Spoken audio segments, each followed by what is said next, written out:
Have you ever thought about what you would do if a heart attack struck and you were completely alone? It's a scary thought, and unfortunately, it happens more often than we realize. Many people believe they'll have time or that someone will be there to help. But the truth is, the first few minutes are the most critical, and what you do or don't do can make all the difference. The good news is, even if you live alone or spend most of your time by yourself, you can still survive a heart attack if you act fast and know exactly what to do. In this video, we're going to walk through 7 crucial things you must do the moment a heart attack begins and you're the only one around. These steps are simple, practical, and life-saving. You don't need medical training. You don't need fancy equipment. You just need to be prepared and stay calm. We'll break it down step by step. How to recognize the first signs, what to do immediately, how to keep your heart from working too hard, and even what small actions you can take that could give you just enough time to get the help you need. Stay with us until the end, because the last few steps are the ones most people forget, but they might be what actually saves your life. Don't wait until it's too late to learn what your body is trying to tell you. Let's get started. Number 1, recognizing the earliest warning signs. The first and most important step in surviving a heart attack alone is knowing what it feels like.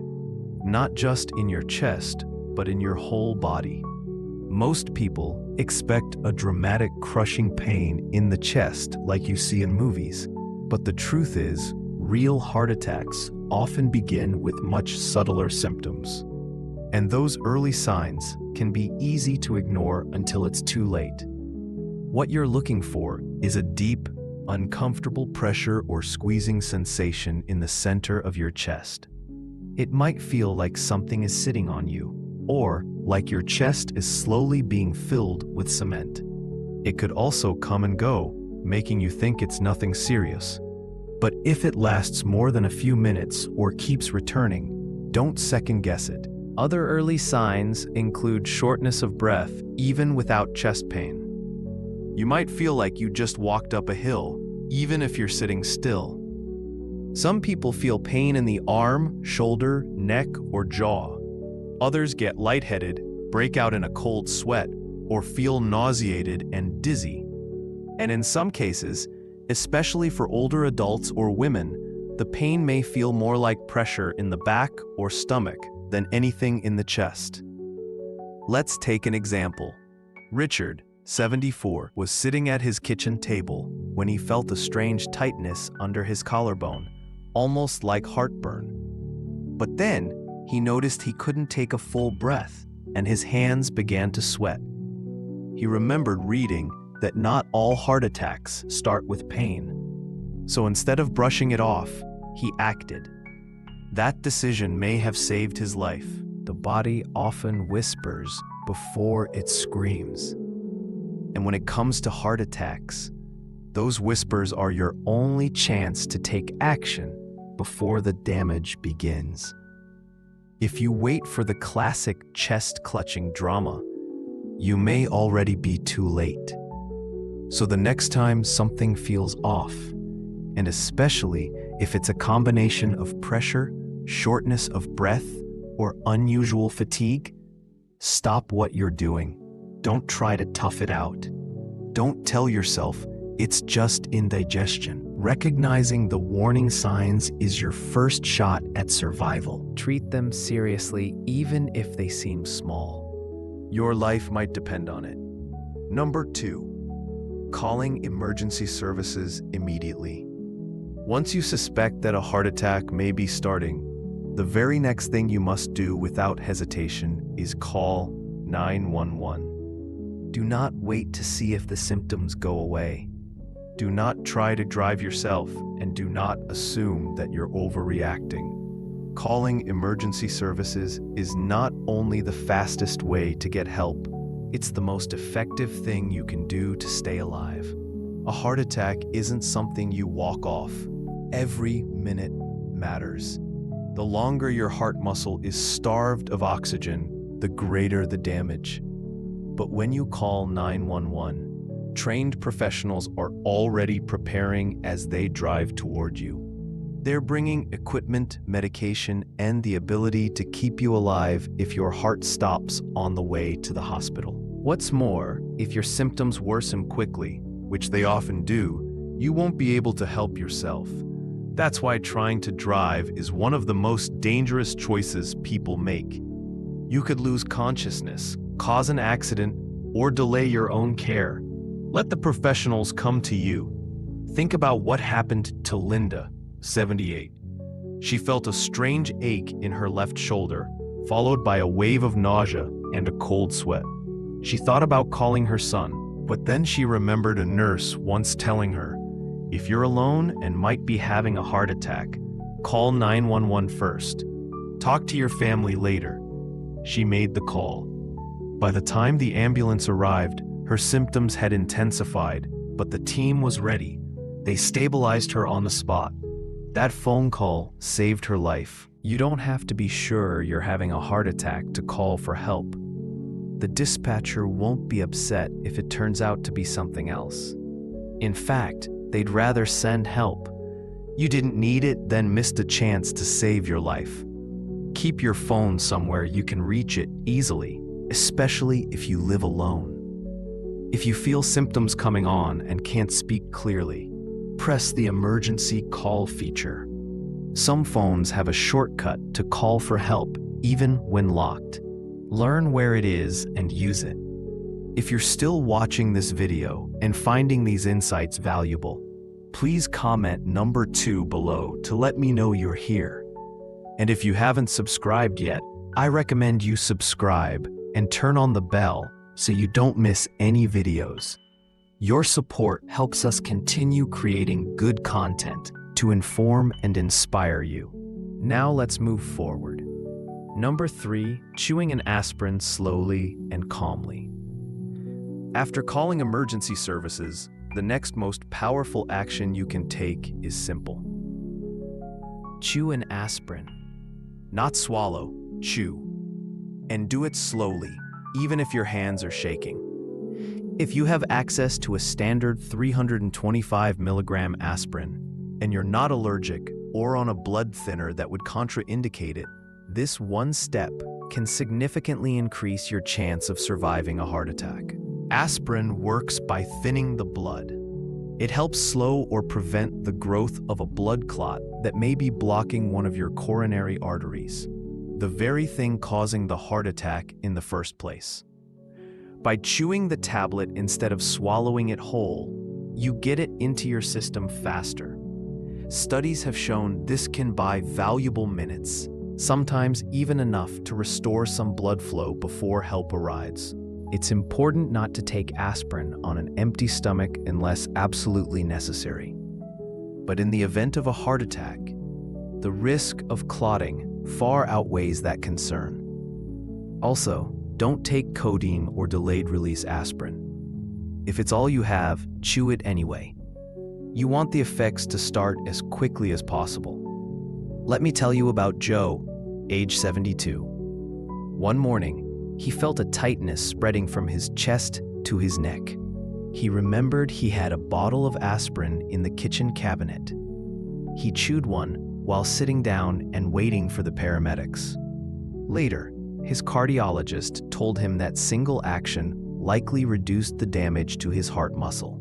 That little pill, he said, kept things from getting worse. If you live alone, make sure aspirin is easy to access. Store some in a nightstand, your kitchen drawer, or even in your wallet.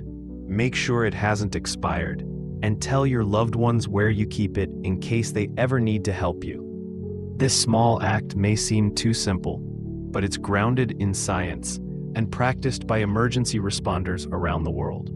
Chewing aspirin during the onset of a heart attack isn't just a tip, it's a proven intervention. And in those critical first minutes, it can be the difference between walking out of the hospital or never making it there at all. Number 4, sitting or lying down to protect your heart. Once you've called for help and taken aspirin, your next job is simple but absolutely critical. stop moving. Sit or lie down in the safest, most comfortable position you can. This isn't the time to pace, gather belongings, or unlock doors unless it's absolutely necessary. Any additional physical effort puts more strain on your heart, which is already struggling to get enough oxygen. Ideally, you want to sit with your back supported, feet flat, and arms resting loosely. This helps reduce your heart's workload while you wait for paramedics. If you feel faint or lightheaded, lie down on your side with your head slightly elevated. And don't try to power through the discomfort. That mindset might have served you well in other parts of life, but at this moment, it's a risk you can't afford. It's common for people to feel embarrassed, calling for help and then sitting there doing nothing. But make no mistake, doing nothing is doing something. It gives your heart a chance to stabilize. It slows your breathing and it keeps your body from burning through its already limited oxygen supply. Take the story of Alice, 81, when she felt pressure radiating across her chest.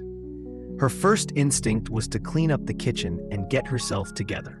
But she remembered what her doctor once said: "If you think it's your heart, sit down. Everything else can wait." She sank into her favorite recliner and waited for help.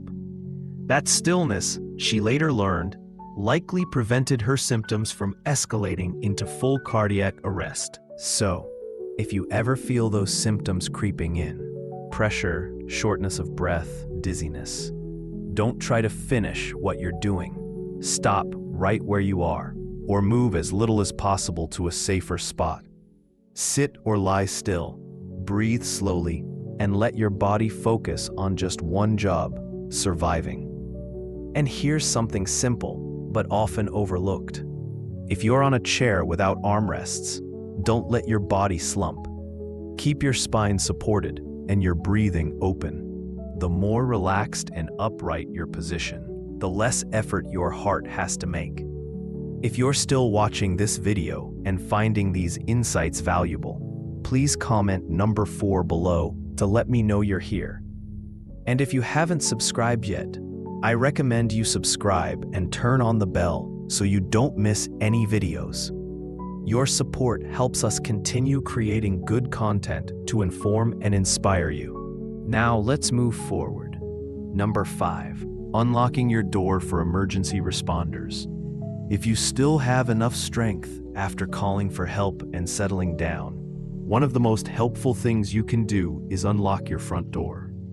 It may seem like a small step, but in an emergency, even seconds matter, and a locked door can delay treatment when time is everything.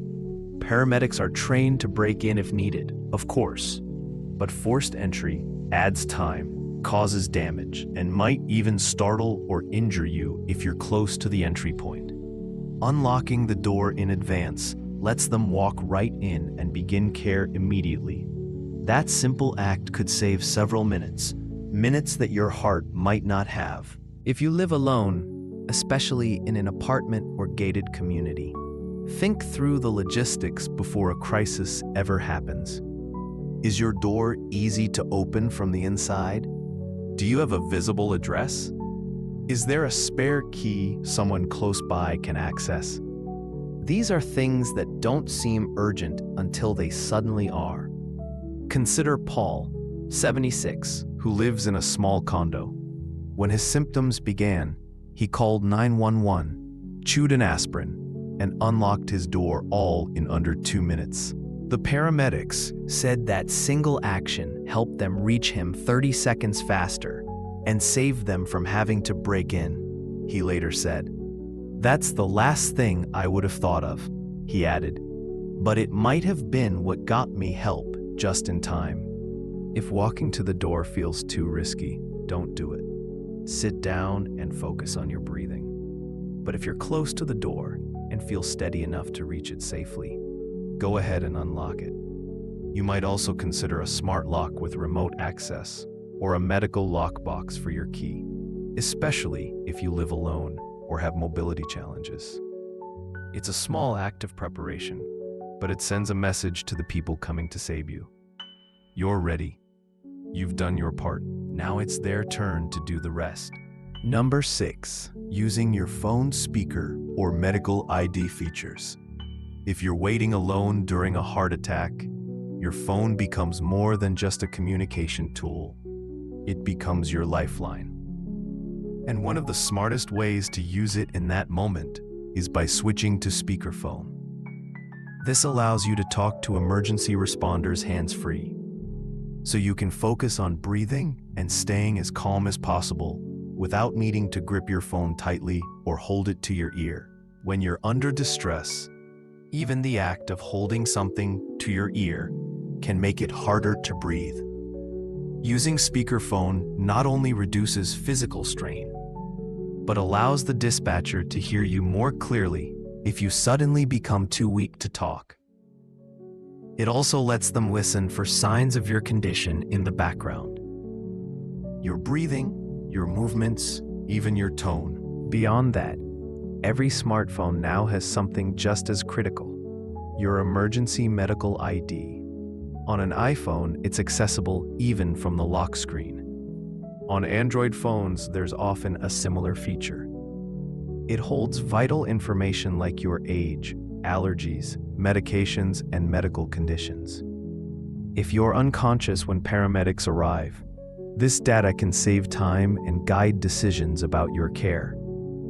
Take Susan, 79. She passed out just moments before help arrived, but because her phone had her medical ID set up, the paramedics knew immediately that she was diabetic and allergic to penicillin. That saved them from giving her something that could have made things worse. And they were able to call her daughter using the emergency contact listed right in the phone. Setting up this information takes less than 5 minutes, and it lasts forever. Include your name, birth date, any major conditions, medications you take, allergies, and 1 or 2 emergency contacts. It's not just for tech-savvy folks. It's for anyone who might one day need help when they can't speak for themselves. So if you ever feel those first signs of a heart attack coming on, use your speakerphone. Stay connected and trust the person on the other end. Their calm voice, steady instructions, and constant presence can make the waiting less terrifying. And if something happens before help arrives, your phone might still speak for you when you no longer can. If you're still watching this video and finding these insights valuable, please comment number 6 below to let me know you're here. And if you haven't subscribed yet, I recommend you subscribe and turn on the bell so you don't miss any videos. Your support helps us continue creating good content to inform and inspire you. Now, let's move forward. Number 7, slowing your breath to steady your heart. In the middle of a heart attack, it's easy to feel like panic is taking over. Your chest feels tight, your thoughts race, and every second seems louder than the last. But there's one final tool you still have: your breath.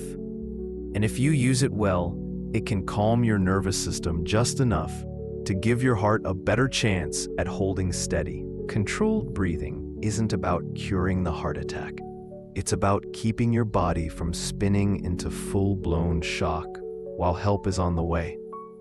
The more anxious you become, the faster your heart may beat. But slowing your breath can gently pull that rhythm back down. You don't need a special technique. Just try this. Breathe in slowly through your nose for about 4 seconds. Hold it for a moment.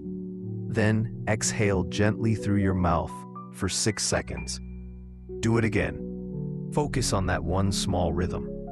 It gives your body something steady to anchor to, and it can help prevent your heart from going into dangerous arrhythmias triggered by stress. Consider what happened to Frank, 83. When the pain hit, he felt like he was drowning in fear. But he remembered a simple breathing exercise his doctor had taught him during a checkup. He focused on each breath, kept himself still, and let go of the panic. By the time the paramedics arrived, his heart was still unstable, but not in full arrest. I just kept thinking, stay calm, stay alive. He later said, you can practice this breathing anytime, when you're resting, when you're feeling anxious, even when you're watching TV. The more familiar it feels, the more instinctively your body will return to it when the stakes are high. Your breath won't fix your arteries, but it can buy you time. It can keep oxygen flowing and help your heart hold on. And sometimes in those final moments before help arrives, that's the only edge you need. Stay still, stay alive. Final thoughts. At the end of the day, surviving a heart attack alone isn't just about luck. It's about preparation, awareness, and calm action. These 7 steps may seem simple on their own, but together they form a powerful chain that can save your life. Recognize the warning signs. Call for help immediately. Take aspirin if you can. Sit or lie down to conserve your strength. Make it easier for help to reach you. Use your phone's tools wisely, and slow your breathing to keep your heart steady. Each one of these measures buys you a little more time. Each one gives you a little more control. And each one says something important, that even when you're alone, you're not powerless. Heart attacks can feel like the most frightening kind of solitude. But these steps remind you that you're not truly helpless, not even for a second. You have tools, you have knowledge, and you now have a plan. So ask yourself, what stood out the most to you today? Was there a step you hadn't considered before, or one that you now see in a different light? Think about how you can apply this to your own life, and maybe even share it with someone you care about. It might not just save your life, it could save theirs too. Thank you for joining us today. We'd love to hear from you. Leave a comment below and share one thing you learned today and how you plan to use it in your life. Your thoughts are important to us, so don't hesitate to share them. Reading your comments gives us great motivation and encouragement. If you enjoyed this video and found it helpful, please like, subscribe, and share. Your support helps us continue creating good content to inform and inspire you. Thanks for watching, and we look forward to seeing you in the next video.